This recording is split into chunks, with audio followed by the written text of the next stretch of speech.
We had our baby last week, Jen. She's healing well. The baby was birthed in the tub. The deal was supposed to close March 14th. I'm signing tomorrow at 9:30 in the morning. But what we ran into was on one of the seller finance ones from the off-market deal, there was some land dispute. There was no reason that we could see why he was pushing back the way he was pushing back. I think we were overconfident in the relationship that we had with this bank. It's not that anything they're asking for is wrong or bad. It's we just don't want them telling us that we have to fill these.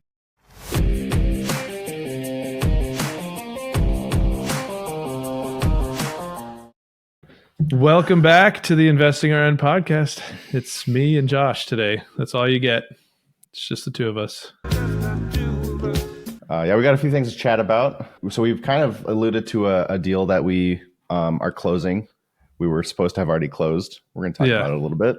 And we proved why you don't talk about deals until they're actually closed, because we definitely, I don't know if jinx or shot ourselves in the foot is the right terminology here, but we definitely were counting chickens before they were hatched. So, or eggs before they're chickens. I forget how it goes. Oh, looks like Elsa's done babysitting my daughter. Hold on one second. Hello, Indy. Okay, go talk to mama. Did you just rip a fart? That's staying in the episode too. The joys of parenthood. The joys of being a dad entrepreneur. Yeah, a dadpreneur. Dude. Again? Get out of here. Maniac. The last 5 minutes, turn your bass down just a little bit. Oh my God. Is my mom still there? Is she cooking for you guys? Is that what's going on? Yeah, it's been cheese sandwiches. 5 hours later. All right. So yeah, take two. Before we are rudely interrupted. So we're only going to cut out most of that. We got to leave some of that. That's hilarious. This is actually a great setup. Oh yeah. So anyways, where were we? Talking about the deal. Why we shouldn't talk about the deal. Oh yeah. We had our hesitations with talking about it, and I think we were right to hesitate, but we did not hesitate, and instead we just jinxed ourselves. So, but we didn't talk about all of it though. So we say that's the only reason it hasn't completely fallen through. Yeah, we didn't. Yeah, because we stopped ourselves. And Colin just had a child a few days ago, right? Little boy, almost a week ago. It was a week ago today. Yeah, and they still don't have a name. So what's up with that?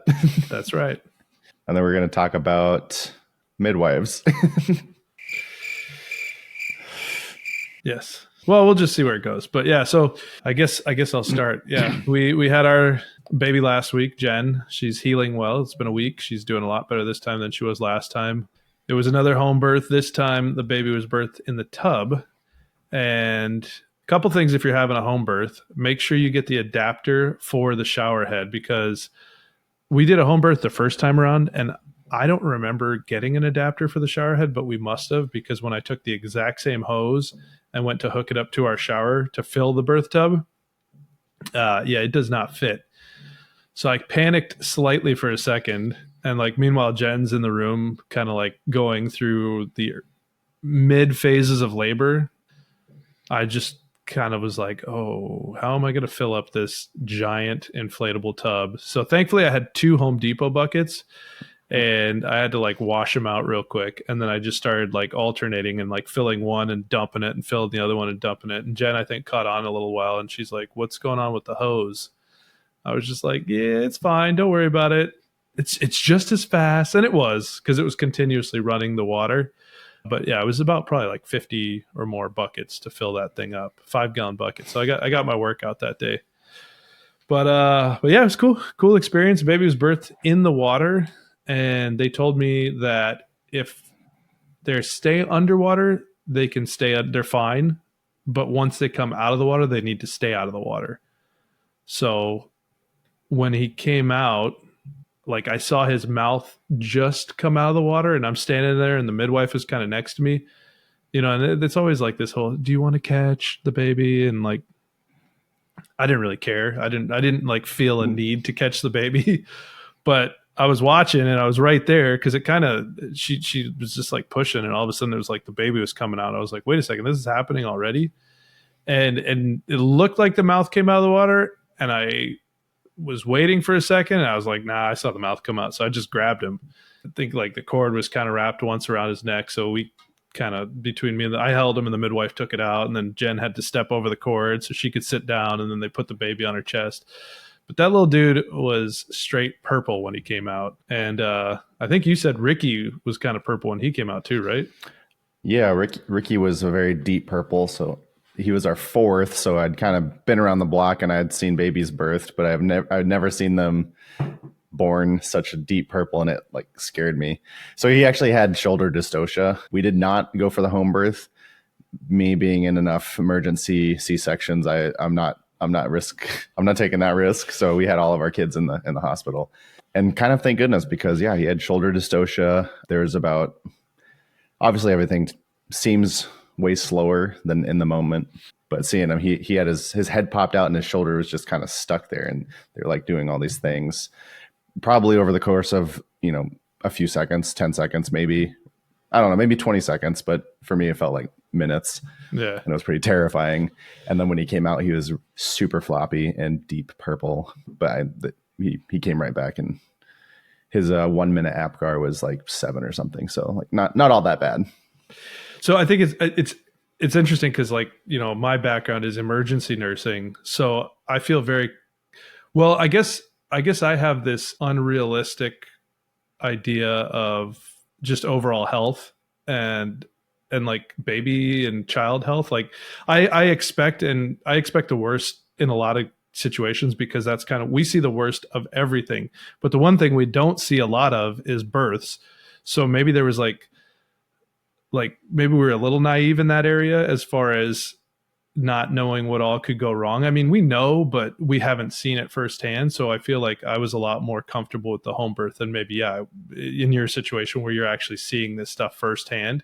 But then, the midwives obviously have this very natural approach, and they're all like, we went and got the morning of, I told Josh and Jen's mom was here for the birth. So I told her, I was like, hey, she was watching our daughter, our first daughter, or our only daughter. And I was like, hey, can you run and get some coffee? See if the midwives, because there were 3 of them here. They're like the main midwife and a couple students. And I was like, can you go get some stuff? And she came back, and I told her to get pastries. And like 2 of the 3 midwives were gluten-free, because not to say all of them are like supernatural hippies, but kind of. But it's just like, it's a different approach, and they're very much like, birth is a natural process, and like a lot of the situations that arise in the hospital are not necessarily caused by the hospital, but potentially. So I don't know. I mean, maybe it's a good thing you were in the hospital when that happened. I mean, I've got a couple of friends, one in particular whose daughter probably wouldn't be alive if she had been a home birth, and they were wanting to do a home birth originally. So yeah, I don't know, but it worked out for us. But our little dude, who remains nameless at this point a week later, he came out pretty purple too. And I have to give credit to the midwife, the main midwife. She kept her cool. She kept checking on him, and she goes, yeah, real casually, like, I don't feel the cord pulsing, so we might have to move him a little bit. And they're very much about like the experience that you're having and wanting you to, experience it the way you want to experience it. And I was appreciative of that, but also with enough of a nursing background, knowing that, hey, this dude should probably be making some noise and getting a little different color than just purple. I was just kind of like, yeah, just pick him up. It's fine. Pick him up. It's like, we're having a good experience here. Just make sure and she picked him up, and he'd cry, and then she put him back down. And then he was just like not trying to breathe. He was just not, he was lazy. I mean, he didn't want to come out. I think he was having a good time in there. I had Jen do some gardening with me the day before, and I think finally he was like, all right, this is a hostile environment. I'm going to go now. But then he came out. Yeah, he was like not trying to breathe. But eventually, after a little stimulation, he started crying, and then, breathing and everything. Or maybe not necessarily in that order, but together. But his face got a little red, but he was purple all over for a while. It was interesting. but he's not purple anymore. Thankfully, a week later, he's got good color. Yeah, hearing that story doesn't make me rethink my choice to have a hospital birth. And it wasn't my choice. It was Nicole and I both. Neither one of us wanted to risk it. I think it's interesting because it's like we had done a home birth the first time around in an apartment building and had a good experience. And that labor, in hindsight, was much more difficult. And, it was twice the amount of time that this one was. But even after that first experience, that was mostly, if not completely positive, there was still a bit of nervousness going into this one, just because, like I said, I have this kind of altered, almost negative view of health and whatever, just because of being in the ER and seeing so many bad things or things go wrong. But thankfully, it all turned out well. And now we just got to figure out what to call them. If you guys have any suggestions, I think we said that on a previous episode, actually. Did we? Yeah, we didn't. I don't think nobody said anything. So I guess we're just going to name him Josh. Yeah. I know. I was thinking, Ricky the Second, maybe named after his big cousin, but I'd like to figure it out before we get the birth certificate printed, because that ended up being kind of annoying for me later in life, but it never affected me for the most part. Yeah. And being in the hospital, they forced us to have a name before we left, I think. I was wondering about that. Like, how do you, because I was born in a hospital, but this was obviously 38 years ago. I was born in a hospital and they let my parents leave without a name. But is that how it is now? You have to have a name? I think so. Yeah, because we didn't have a name picked out for her. I think it was Amelia, and one of them. And yeah, they were like, no, sorry, you have to hurry up. That's, yeah. That kind of goes back to why we chose the route we chose. And, like I said, we got through it, and now I'm very happy that we did it because it's such a cool experience. But also not my choice, because I was doing the easy part. Yeah. But no, Jenn was all about it, and it turned out great. So I don't know. Hauling 50 buckets doesn't sound like it was that easy. I appreciate somebody appreciating. It's the first time I've been recognized for my part. We mean that in sarcasm. Yes. We know who does all the work. We're fully aware. Yeah. But yeah, so that was, it's so back to this deal we were kind of mentioned earlier. The deal was supposed to close March 14th, and we were going to be onboarding potentially, roughly 100 tenants between March 14th and the due date of March 25th, which ended up being March 23rd, the kid was born. So it's like there was a lot going on there. And granted, we're not fully hands-on anymore. We have somebody running property management, but we're still heavily involved because, he's still figuring things out, and we haven't gone through an onboarding with him yet. So that was originally the plan. I don't know. Maybe Josh, you can go into what actually happened with the deal and where we're at now. Sure. I'm trying to think. Where are we? Well, so we're supposedly signing, not supposedly, we're signing tomorrow, but as we already know, it's not done till you're done signing. I'm signing tomorrow at 9:30 in the morning. So I feel kind of safe. Not a lot can happen in 1 hour of business operating. Well, and you're signing locally. So that happened to us on a previous deal, because I do remote signing since I'm in California, and most of what we're buying is in the Midwest, or all of what we're buying is in the Midwest. But we closed on a property, I think the end of March, but it was like a Friday. And then by the time my overnight package got there, it wasn't until Sunday or Monday. So then the bank didn't release the money. So then that affected the rent prorations. So we, to say the deal's done when you sign, it's still kind of not done, because we ended up owing the previous or the seller, I think $1,200 on that deal because of these rent prorations for 3 or 4 days. Are we not talking about the structure at all of this one? Should we wait for the next roundtable? Yeah, we can. We could. I think we can talk should, about what delayed it. Yeah, we can talk about what delayed it. So, I think we mentioned before what this was. It was one park on market that we had found that was listed through a broker, and then it was 2 parks from a seller that we found off market. and maybe we haven't gotten into the structure of it, but the way we I were, don't think we did. well, we could talk about that because the way we were doing it, we were getting a seller care or seller financing for a portion of the off market deals, and it was enough that it was going to cover some of the down payment for the on market deal. So we're packaging all these deals together, but what we ran into was on one of the seller finance ones from the off market deal, there's some land dispute with a court date of March 25th. So it hadn't been resolved, and it didn't come up until 3 days before closing. And then that, because we'd packaged these two deals together, ended up becoming this whole issue where now the bank wasn't able to close on the three parks at the same time. And so we're kind of scrambling. I mean, you were connecting with the broker and he was kind of pushing back. Yeah, and to be honest, I don't know why I was getting so much pushback from this broker because, I mean, he was our broker. He's representing the seller, but then he was also representing us. And a lot of times you can get favorable situations because they're double dipping. They're getting the full 5 or 6% commission instead of just half that the seller or the buyer's agent will get. So, I mean, in reality, he was representing us just as much as the buyer or the seller. So I don't know why I was getting so much pushback. He really did not want to extend the closing date. Yeah. I hadn't even thought of it that way, but yeah, he was supposed to be representing us and he definitely felt like he was working against us. 100%. Yeah. So there's no chance. I mean, to be honest, like every time you delay it, like there's a larger chance that it doesn't close. I mean, we're already $25,000 of earnest money into this, so we're obviously not trying to just throw that away. Yeah. But in his defense, he's getting like a $80,000 commission check because he's getting both sides of the commission, and so he's not in his defense. That is why he should have been treating us better. True. Yeah. Well, because that's the thing. It's like, regardless of the fact that he's representing both of us, if this deal falls through, sure, like we got the appraisal back and it appraised for slightly more than what we offered. So in that respect, but they don't know that.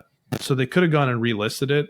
But in that situation, he might have lost the buyer side of it. So he would have only gotten half the commission. So it was really interesting because there was no reason that we could see why he was pushing back the way he was pushing back. I think, this being an older seller, some of these guys have, when we're buying these mobile home parks, some of these guys have developed these things, or this guy lives in a duplex on site at the mobile home park. And a lot of their life and identity is tied to running these parks and, the relationships that they have with these people, which is similar to the other deal we're getting. And so I think it's a hard decision for these guys to come to actually sell. And so it seemed like maybe the broker was afraid that if we push it back, that the buyer would get, or the seller would get cold feet and maybe just decide to pull it off market. I don't know. It really didn't make sense why we were getting so much pushback, because we were even offering to increase. We had, I think, $14,000 worth of earnest money in on the deal to begin with, and we were offering an additional $10,000, which is just money. If you're not familiar with earnest money, it's basically just saying we intend to buy this park, and here's how much we intend to buy this park. Here's $25,000. And if we back out, then you keep that. Yeah. So we would have just been out 25 grand. So obviously, the broker knows we're doing everything we can to close this deal. It was a really unique situation. Yeah. But again, it kind of put us in this position. And I remember thinking at the time, obviously this is terrible and not what we wanted to happen. We talked about this thing on the podcast and we're like kind of thinking, oh no, we're going to have to come back with our tail between our legs and explain to everybody how we blew this deal. But what it forced us to do is to just kind of get creative again. And so we had to go back and restructure the deal. So that looked like the park that was causing the problem. It was literally a land dispute over, I don't know. It turned out to be an acre, but at the time we thought it was like 100 square feet of land. Nothing really. It's just some small piece of land. And then potential environmental hazard, which I guess there was a landfill to the west of where one of the parks was that has been inactive for 70 years. Right. It was adjacent to the land we're buying. What we're buying had nothing to do with it. It was just kind of the borders connected. Yeah. So little stuff like that. So we had to remove that deal or that park from the deal so that we could close on the other two parks and then push back the closing date on that one until this court situation was settled on the 25th, which since then has now been settled. They won the land dispute, so now we'll buy that. But now that's triggered potentially a new appraisal on that park because the land, there's like an additional amount of land. Which the original appraisal for this was $3,000, and now to reappraise it, he's saying, oh, it's going to be another 2,500. That does, or 2,200, over $2,000, which doesn't make sense because you're literally just appraising another empty piece of land. You've already done all the hard work. You have all the comps. You have all the pictures. You have everything you need.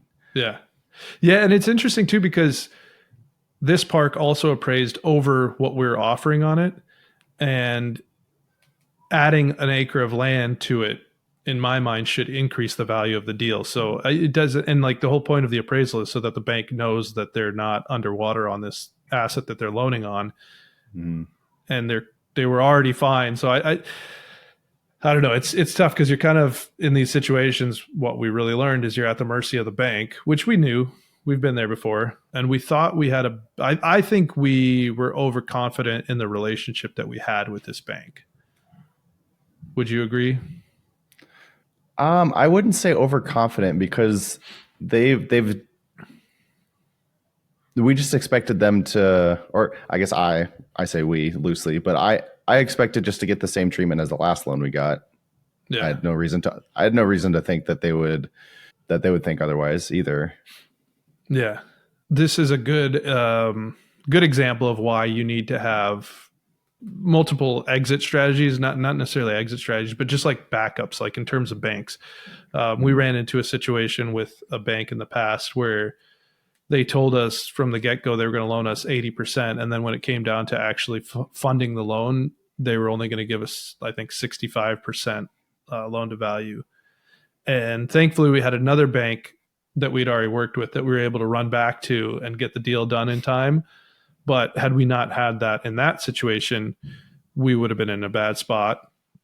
And then this time around, we found out pretty late. I mean, it was literally 3 days before closing that there were going to be any issues. And then it felt like they kind of had us against the ropes and they knew it. So they started throwing in all these other contingencies for future deals and other things that they want to look at.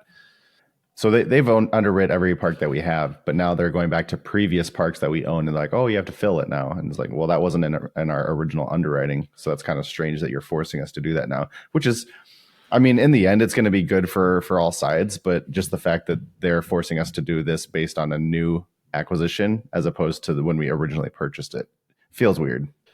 Yeah, I think I had higher hopes for, we've done a decent amount of business with this bank, and I think I had higher hopes for our relationship, like almost being treated better now that we're bigger clients with this bank than we were from the get-go.